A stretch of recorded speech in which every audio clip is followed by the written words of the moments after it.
Maybe you had a mother who abandoned you, didn't prioritize you, or bullied you. And maybe that hurt changed you in ways people could not always see. Maybe it impacted your confidence, your ability to trust, your relationships, your sense of worth. Maybe part of you is still grieving the version of yourself that could have existed if you had been loved more gently. And as painful as that is, one of the hardest realities to accept is this. In some situations, the apology is never coming. Maybe because she's gone. Maybe because she lacks the emotional capacity for accountability. Or maybe because some people never become honest enough to face the harm they caused.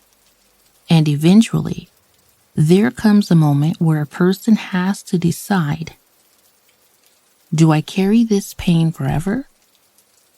Or do I begin finding a way to free myself from it? Because forgiveness is not for the other person.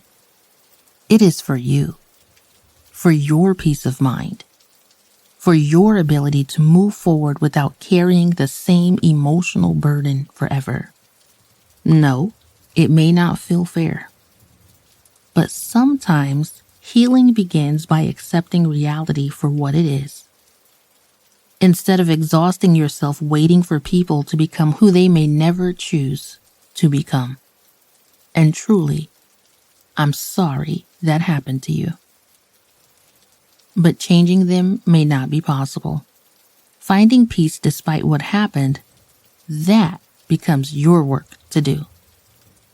This is what I refer to as supernatural.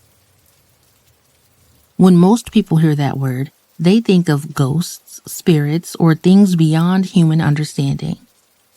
But to me, supernatural can also mean choosing to go beyond what feels natural emotionally. Because naturally, many people want to shut down, blame, isolate, stay angry, stop trying, stop trusting, or stay down after being hurt. And honestly, those reactions make sense.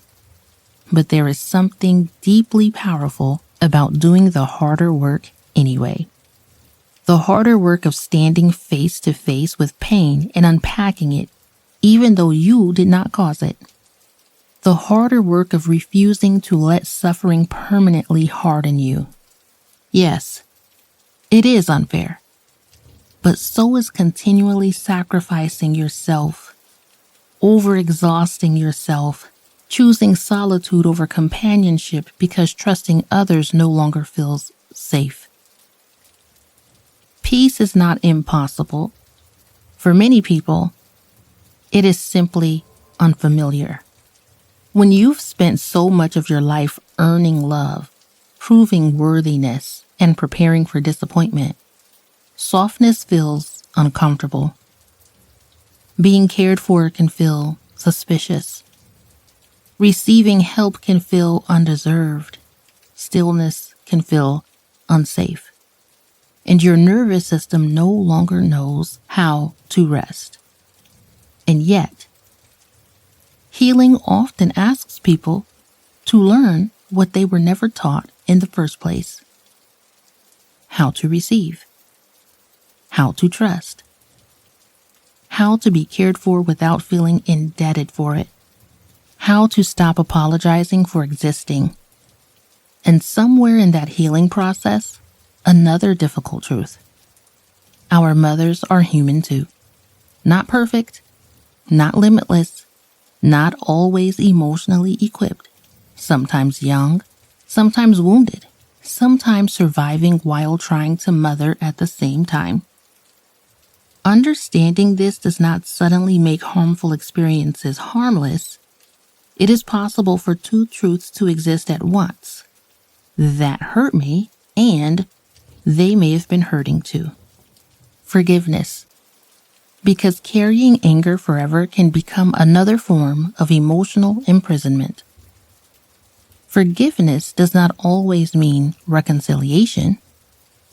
Sometimes it simply means, I no longer want this pain to define my life. If any part of this resonates with you, you are allowed to rest, to receive, to heal.